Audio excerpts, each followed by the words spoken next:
what's the over and under she voted for him? You know it happened. Look how they received him. Look how they received him everywhere. Look at Army, Navy. The midshipmen in the cadet corps cadets is not supposed to act like that. Look at it. I've never seen intensity of love of a commander-in-chief. You know why? They consider him the commander-in-chief, not Biden.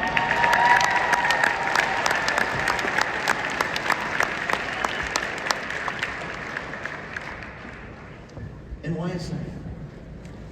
Because of you. They understand, and as our message gets out, I remember last year, people were doubting, had no earthly idea if you could do this. You didn't. And look at the message that you brought out. Going door to door. President Trump at the rallies. Right? Look at the coalition we put together. African American men, right? Hispanic families. Young men have voted overwhelmingly for President Trump.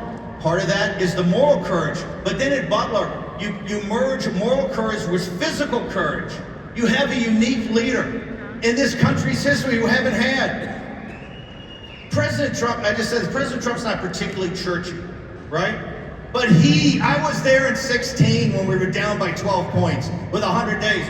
President Trump, divine providence works through Donald Trump as its instrument. Do you understand the odds against Trump winning in 2024 of what they did? You understand the long odds of this? It's like 1 billion to 1. Go back and look at all the pundits. They dismissed it. They laughed at it. And then we have a victory. You got Notre Dame. You got President Trump going to the New York Stock Exchange. Look at the photo in Time magazine, the power shot of him up there, right? He rings the bell. The animal spirits have been unleashed.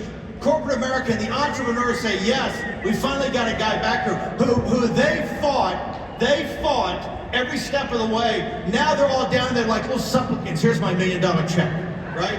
In Mar-a-Lago. And then we get to Washington, D.C., the Imperial Capitol.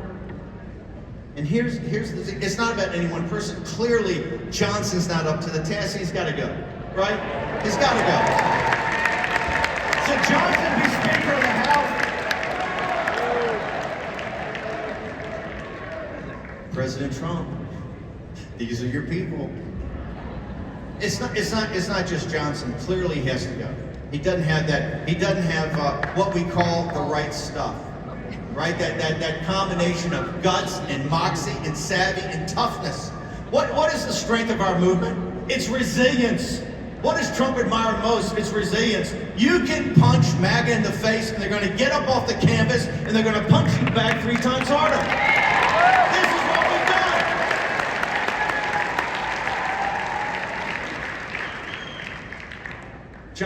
Johnson goes to the UFC fights, right? He's on the plane. He's walking in the UFC fight, right? And when President Trump shows up at the UFC fights, it's like the Roman Coliseum. I mean, this thing explodes, right? I mean, it's unbelievable. He's there. He's at the Army-Navy game, hanging in the box. He's always around. He's down Mar-a-Lago. Did he ever mention to President Trump?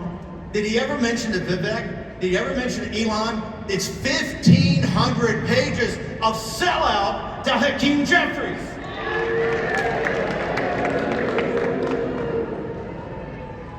He just stands up in the Capitol a few minutes ago and goes, well, you know, we negotiated this on bipartisan. There's nothing to negotiate.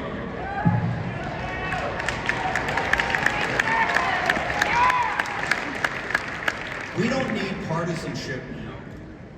We need hyper-partisanship. The conversation is over. President Trump came back from the political dead and on the shoulders of the most powerful populist movement in the history of the world, brought in every demographic, every ethnicity, every gender in every part of the country, and won a landslide victory. All the battleground states, every demographic, in the popular vote. We have nothing else to discuss. It's only about the execution of President Trump's plan.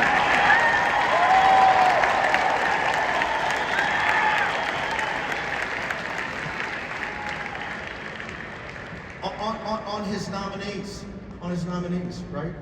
You've got.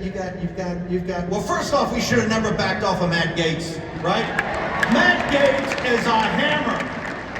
Matt Gaetz is going to go in the Justice Department and clean that rat's nest out. And then Matt Gaetz is going to turn the guns, metaphorically, right, on the J6 committee, right, on Capitol Hill, and particularly on the Biden regime, the Biden administration. You guys are right about everything. You're mocked and ridiculed all the time. Remember, oh, they're not an illegitimate regime. No, they won. The New York Times and Wall Street Journal in the last 48 hours have published 2 stories that say Biden never really ran the government, right? He had all these other people that don't even know who made these decisions. It's a complete puppet. Everything we've been saying from the beginning, and that if he was an actual commander-in-chief, and you saw this when he went to Saudi Arabia, did he have the troops out when President Trump shows up? They got the red carpet, they got soldiers on both sides. They're all snapped too, right? Biden gets out of an SUV, is fist bumping some guy. They never treated him like a president of the United States because their intelligence services told them he's not a legitimate president of the United States. And now the mainstream media, 4 years after the fact, gets out that the Daily Mail aggregated the stories, and they're going, it's going to be some huge investigation. We have to go back to the beginning. We have to go back to 2020, right? It has to be out in the open. Remember, the more transparency, the more powerful we are. The first thing President Trump ought to do is declassify 5 million documents of classified information and let people see it. You'll sit there and go, what, this is classified? They classified the information for one reason, to keep it from you, right? Your common sense is the common sense we need in our international affairs, our national security. If you gave me the choice, I was fortunate enough to go to Harvard, I was fortunate enough to go to Goldman Sachs, and I will tell you right here, if you gave me the choice between being governed by the top 100 partners at Goldman Sachs or the top 100 partners at McKinsey or Booz Allen or Cravath or Sullivan and Cromwell, and the first 100 people that walked in here with a red ball cap, give me those 100. Because you've got more common sense, you have more empathy. You are the sovereign will of the American people, handed down generation to generation through every patriot's grave down to the current time. This is what you represent. You had no, this was all done. Pressler had no money. These organizations, the kinds of money, no money. You did this by grit, you did this by tenacity, you did this by resilience. It's exactly what they don't have. They stole the 20, first of all, the whole first term in 16, every day, Trump's a racist, Trump's a fascist, these are terrible people. Then they steal the 2020 election. Did you give up? Did you go back and cry? Did you turn the fetal position and suck your thumb? Hell no, you didn't. You know who's doing it?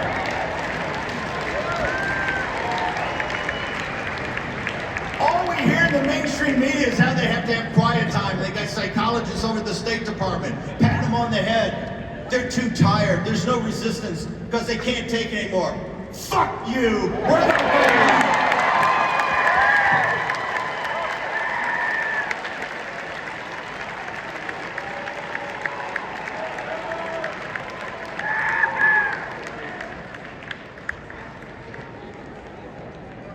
That's my inner convict that just came out.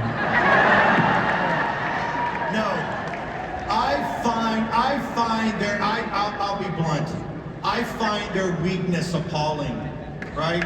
I find what they tried to do, to use state power, to use the media, to use it all against Trump and all the money from Wall Street. To not just break Trump, but to break you. You couldn't have worn a red MAGA hat before out in public. You couldn't let people at work know how you voted. They tried to, they were like neo-Marxists in Russia, or Nazi Germany, or neo-Marxists. Think about what they tried to do to your life. But underground, there were so many people who said, hey, I like Trump. And then when they started hearing the policies from you and every day, and the new ecosystem of far-right media, we don't need Fox, we don't need MSNBC or CNN, the New York Times. You don't need them. Look at where you guys have more, you are so far ahead of their knowledge. I can talk to you about any topic that is important, signal, not noise, and you guys have the information. do you realize how few times that's happened in the United States of America, where they control the information? The hardest thing we have to do, Charlie will tell you, is to stay ahead of you guys. You take information like a sponge, then you take the actionable information. The actual information, you use your agency and you put it to work. There's never been a movement like that ever, ever. It's the reason they fear you. It's the reason what Johnson did over the last 48 hours is a political mortal sin. You don't go to Hakeem Jeffries. Quite frankly, I don't give a damn what Hakeem Jeffries wants. I don't care what Chuck Schumer wants. These people are not relevant. What is relevant is the people that President Trump has in office, and what's relevant is the people he wants to establish. I don't care what they have to say about Pete Hexon. I don't care what they have to say about Bobby Kennedy. I don't care what they have to say about Kash Patel. I do not care what they have to say about Tulsi Gabbard. President Trump took a bullet to the head, and 4 months later, won in a landslide. He gets the TV war.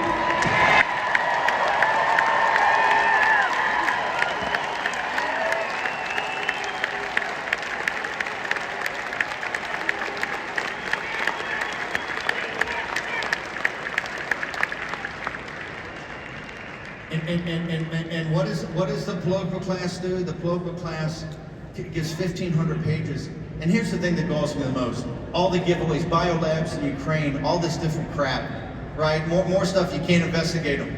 But the worst thing, and to show you what kind of people they are, they gave themselves a pay raise. They gave themselves a pay raise and hid it on page 900. Yo, dude, if you think you deserve the COLA you haven't paid in 10 years, we're reasonable people. We're reasonable people. Just put it on the front cover, and we tell you, go screw yourself, okay? The 170, if the 173 is not good enough, I got a lot of folks here that'll go hit the bed and serve their country for $173,000 plus expenses, right? If it's not good enough, give it up. And then you got the seething anger, you know, the young guy that assassinated a guy, shot him in the, laid him away, shot him in the back at point blank range. Not exactly an American tradition, right? It was like Robert Ford shot Wild Bill Hickok. The worst thing that happened in the American West, or one of the worst things that ever happened. He does it. That seething anger underneath it. So what do these guys do? I don't know, they opt out of Obamacare, the insurance program, in the dark of night. Because this is how the political class thinks. They don't think like you. They don't think like Trump.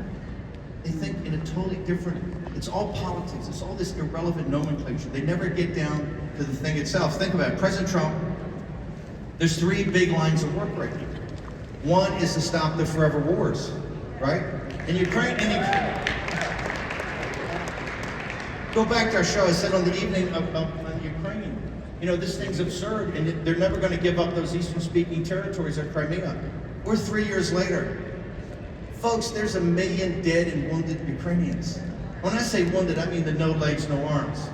1 million. The Russians have a 700,000, 1.7 million. And Eastern Ukraine's been destroyed.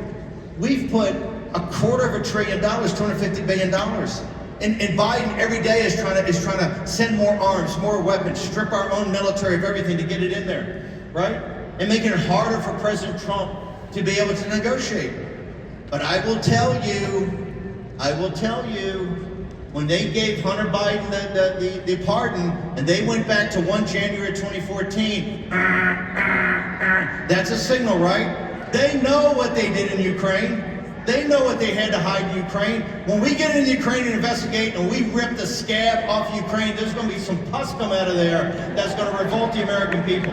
I'm talking about the biolabs, the child trafficking, where the money went. Zelensky, to me, is a criminal. He ought to be under full investigation, and then we'll find out how much he and his buddies have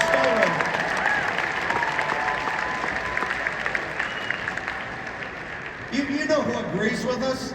The people of Ukraine. He's only at 16%. If they had an election today, which he hadn't held, it'd be 16%. So President Trump's got the war in the Middle East. Now you've got against, telling Trump, you didn't know what you're doing. You didn't know what you're doing. The Persians are what, a week, 2 weeks away from having nuclear-grade material to make a nuclear weapon? Didn't President Trump warn us about that? Didn't he stop that? So you got that situation. You have with the Chinese in the South China Sea. Everything on this war to stop the kinetic part of is a huge lift for President Trump, and all they do every day is make it worse, right? Then you look at the southern border. You know Biden's illegitimate. Who would allow into their country to organize it, initiate it, and then exacerbate it? Who would allow 12 to 15 million illegal aliens into this country? And they did it to crush the African American and Hispanic citizens, low-skilled workers. They did it because they wanted those wages to go down to stop inflation. You notice they didn't do this to investment bankers. They didn't do this to lawyers. They didn't do it to the lobbyists in D.C. They did it to the folks in this country, the hardest working folks that could least defend themselves. This is why the message of Donald Trump is resonating. This is why we won in the Rio Grande Valley. This is why we won in South Texas. This is why Trump can get 15,000 people in South Bronx. And if they weren't stealing votes two at a time with handfuls at a time, he would have won New York City. He would have won the boroughs. That's part of the Trump revolution. What we've done is a realignment like 1932, like FDR. There's nothing to stop us but ourselves. So let's talk about that. The biggest issue is the financial and economic, and particularly the debt. And this is what President Trump, he's got a plan, he's got these reconciliations, but you got to line everything up. You got Treasury, you got OMB, you got the work that Vivek and Elon are going to do at Doge, right? To deconstruct the administrative state and take it down, right? Right? The bond market, the global capital markets have taken out the government of the United Kingdom in the last year. And they're about to take out the Labour government. It's taken out the government in Germany. It's taken out the government in France. It's taken out the government in Canada. I think I got pattern recognition here, right? It took out Biden. The inflation that was caused by the refinancing of his debt is why inflation didn't go away. President Trump has got to line them up. It's got to be a close run thing. It's got to be very organized and get on it. And it's going to be incredibly tough. This may be the hardest part at all. And what is Jay Powell's giving us another interest rate cut, but saying on President Trump's watch we're not going to give any, right?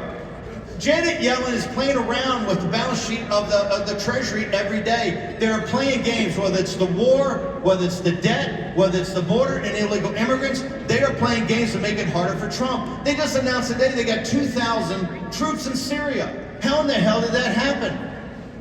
Because they don't want Trump to be successful. In fact, they said it the other day, but we relieved the watch in 17. We're sitting down there, we go through everywhere we are. Army, Navy, Marine Corps, Air Force, Special Forces, CIA paramilitary, 150 countries, 150,000 people. What in the hell are we doing? Right? This is what President Trump's fighting against. This American empire that the framers of the Constitution, the founders of our nation, warned us about. Don't go overseas for monsters to slay, right? But it's not that we don't have allies and we're a nation, we're gonna have trading deals and be part of the world. We're not isolationists, but what we are not is globalists. And that's what you've got. You've got these radical globalists that run this.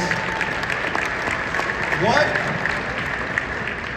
They think because of what happened, this speed bump in the last 24 hours, they think they got Trump now. You watch.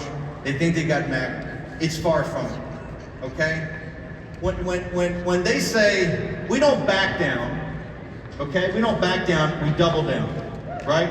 We don't retreat, we advance. And we don't surrender, we fight. And that is what's needed now more than ever. President Trump needs to have his back because as hard as it's been for the last 4 years, as great as you have been, to be the vanguard, the cadre at the tip of the spear. The hardest work's ahead of us. You just saw this in the last 24 hours in D.C. They're going to chop block us every step of the way because your growth as a movement, your power as a movement, President Trump's becoming victorious and efficient and effective with Elon and all the great team he's bringing together. They understand that 2/3 to 75% of this country is MAGA. And they fear that. And they fear you.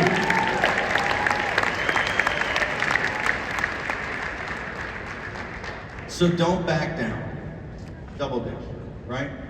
Do not retreat. We're not going to retreat. You know what we're going to do? We're going to fix bayonets and we're going to advance. Okay? Fix bayonets.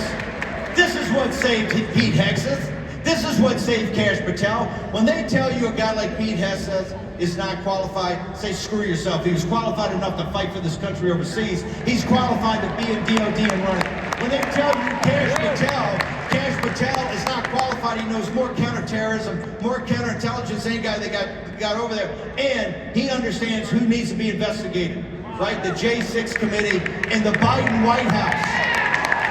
When they tell you, they're on TV every night talking about blanket preemptive pardons. They're telling you about the crimes they committed. Now they're on TV talking about blanket amnesties. Here's the amnesty they're going to get. We're going to investigate you. We're going to do it all above board, and you're going to go to prison for a long time.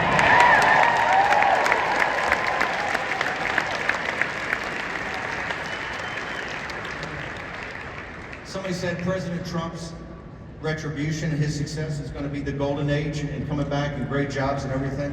And that's true, because President Trump's a kind-hearted man. President Trump's a good man. Okay? I'm not that kind-hearted and I'm not that good. I want good old-fashioned Old Testament retribution, okay? I want to go after with Mike Davis the vast criminal conspiracy that for the last 4 years tried to bankrupt Donald Trump, tried to imprison Donald Trump, tried to assassinate Donald Trump. That's what we're going to go after. We're going to investigate it, and we're going to put all the guilty in prison where they belong so they can never do it again.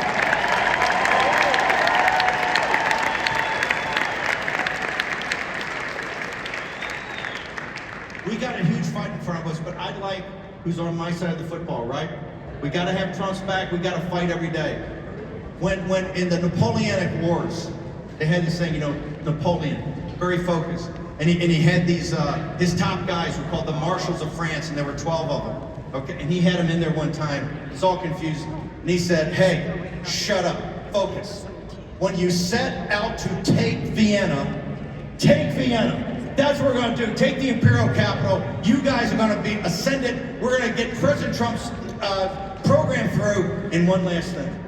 Trump 2028.